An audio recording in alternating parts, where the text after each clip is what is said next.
BEEX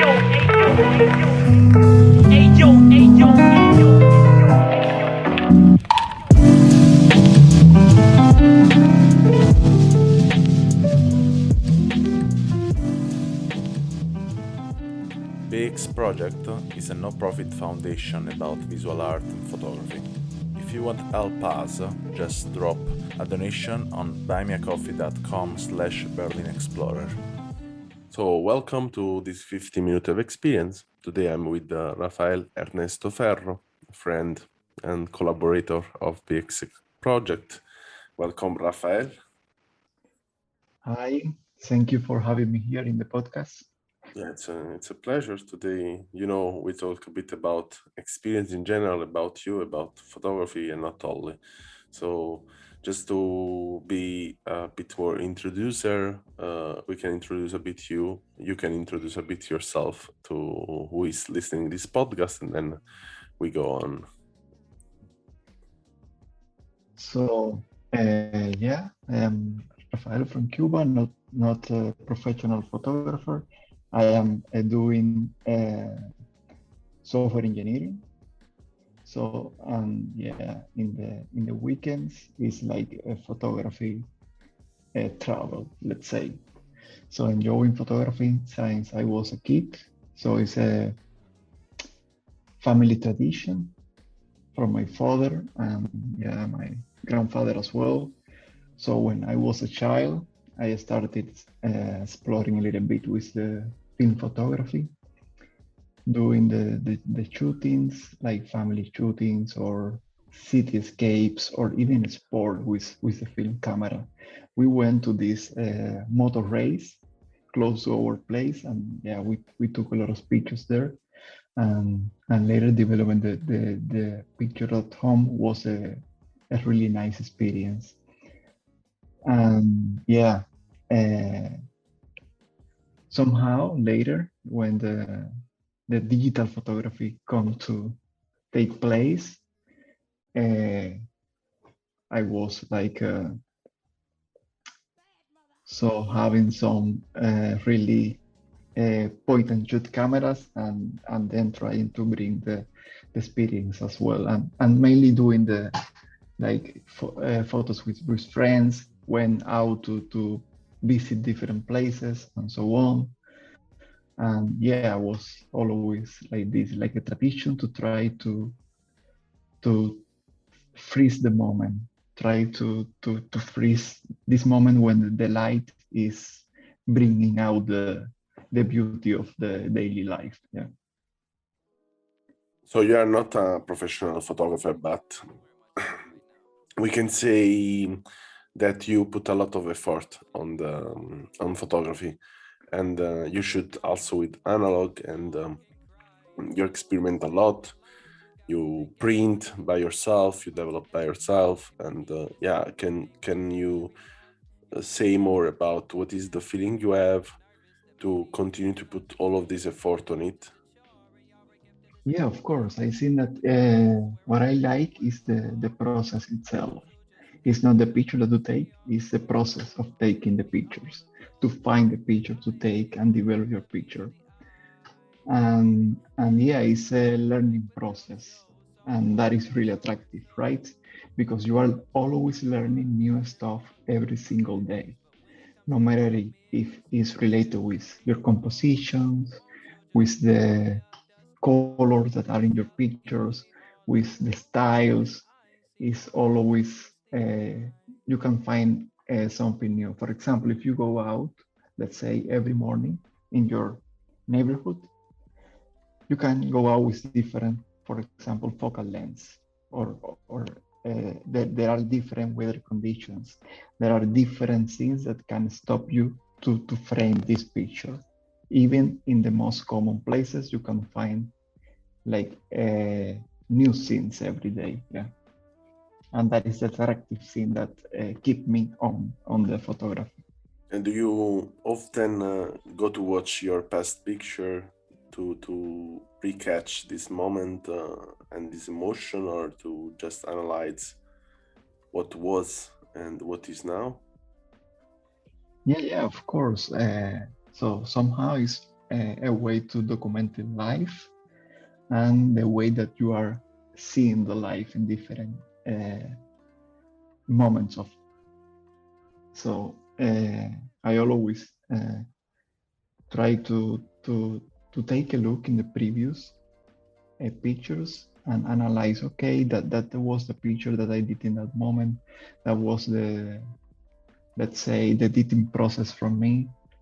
And I can see like the difference, and I can see the things that I want to keep going further, you know, to try to improve the photography, because you will always have this feeling that you can do even more, or you can shape in a different ways your pictures. Yeah.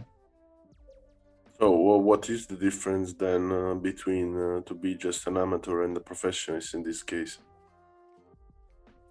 Yeah, I don't know. I think that for now it's not. I am not living of this photography. It's just like a exploratory field, you know. But can be an explorer. You can be an explorer for all your life, and probably you can be also professionalist. I think what to define to be a professionalist or an amateur is the amateur in a way. Yeah, we can say it's the one always follow the things. I mean, it's mainstream. We can say in that way. And the professionalist is someone keep going on the tools, on the technique, on the tip and tricks, and you know, experiment a lot, put a lot of himself inside of the work. So then, what we can define as a work as a professionist, I think is something you just put effort for years on without. I mean, doesn't matter now if you get money or not. I mean, there are artists never got money. I mean, Van Gogh never got money, and and yeah, actually, is one of the artists most knows in the world. So yeah, I think it's really tight the difference between professionist and amateur. And I think, yeah, doesn't matter how much you take. I mean, I have seen a lot of photographers, they're really, really shitty, and they get a lot of money. And it's not about the way they do it, the picture, probably is the way they sell, you know, it's also related to how much you can invest on that in advertising and everything. And also what kind of photography you want to do it. If you want to put emotion in every picture you do it, probably it's really difficult that you can do it a lot of money from, because you need the double, the triple of the time of someone just shoot, you know. And what I wanted to talk about also, that we are starting this format every Wednesday on Discord about post-production, and that was we can say an idea come from you. So then I would love to know more about yeah, just we can talk about that, and then yeah, who is listening this podcast probably can know more about what is your goals about that, what also you would like to do it, you would like to experiment in that format, and so on.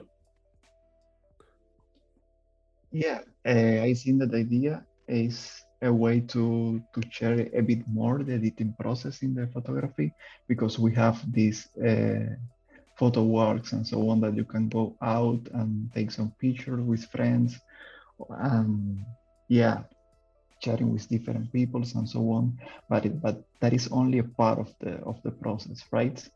So the idea was to extend these chatting moments with other peoples also to the editing process, because the editing process is totally different for all the photographers, right?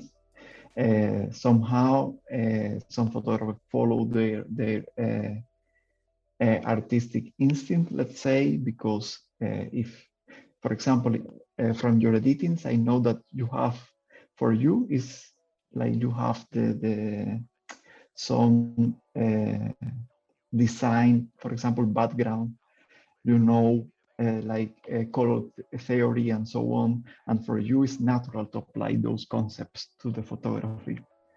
And yeah, you can see from other photographers that they follow a different steps because their background is totally different. And it's really interesting to see this different process going on, right? And yeah, it's a way to get feedback because right now, today, I think that it's really hard to get feedback from your pictures because there are a ton of pictures in Instagram, Facebook, all the social network. And yeah, it's hard to take to have a moment to have this feedback moment on your process, right? So, and that is the idea that everybody can learn from other people editing their pictures, and yeah, and you sharing your process with the rest of all your colleagues, right? So, yeah. So you was talking about Yeah. comments in general on social network. What kind of comments you would expect to receive? I mean, what would you think? Yeah, that's great. That person gave me a comment like that.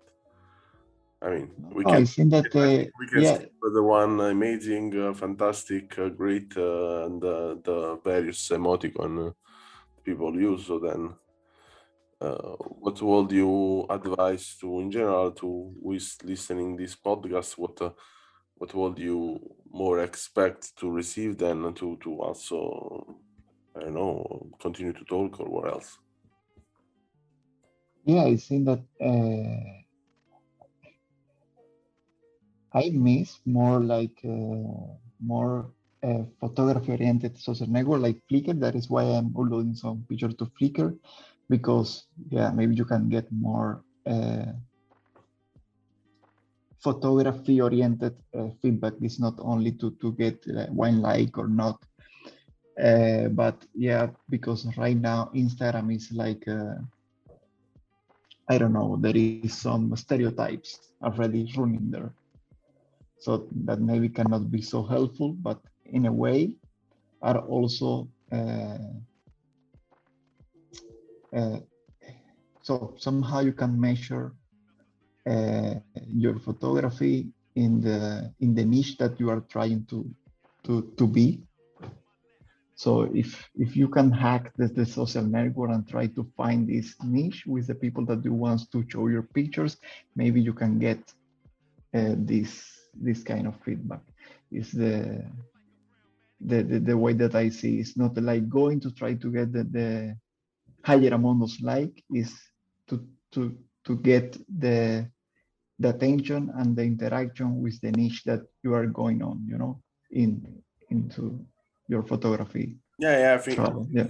I know what you mean, and I think it's something you can get also on Instagram, but yeah, it's require much more effort, it's much more work than other community because yeah, Instagram is not only it's related to photography as photography as a common tool, to share what else you want, and Yeah, but yeah, there is a good, sorry for interrupting you, but there yeah, is a good thing with Instagram is like somehow for me, maybe for a lot of photographers as well, can be like a huge inspiration if you can filter the scenes that you really like.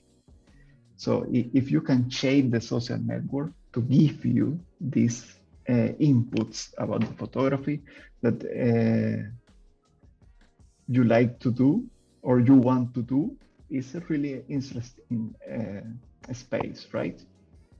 yeah, you can in a way adapt the algorithm in the way you want. It all depends how much time you spend on it and what you're going to put like and what you're going to comment and save. And for BEEX project work really well now. I mean, I opened the home feed, the explore feed, and I find a lot of interesting stuff because yeah, I use a lot. I select a lot of photographers then, so then I keep in touch more with the stuff I want to see. And I've seen, for example, I had years ago a profile for calligraphy, and my feed explorer was full of calligrapher artists. So then, yeah, it's all depends in base of people you follow for sure. If you add more people, that they just post selfies or other stuff more common, for sure you will follow, you will see always in the explore more people related to this kind of profile. If you follow more people related to photography, for example, for just one kind of photography, you will be related more to them.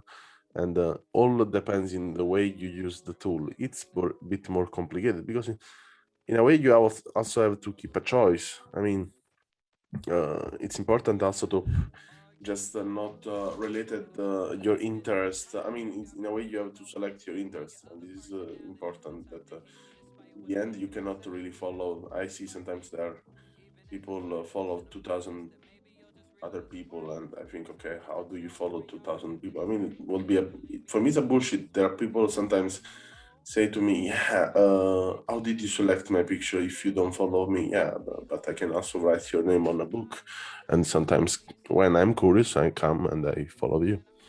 Just that. I mean, what makes the difference if I just click follow and don't follow you anymore? Because if I would follow every person I like, so I need at least 10 Instagram account, and I will never have a life. I mean, I need 10 life just to follow the people for real, you know. So it's everything in base of how we use the tool. So I thank you a lot for this short call, and I think yeah, we can have other short podcast in the near future, and for sure, yeah, because we do it stuff together. And this was Rafael Ernesto Ferro that he also published with us in the Make It Blue, and I think yeah, sure he will publish also in other magazine. And let's see.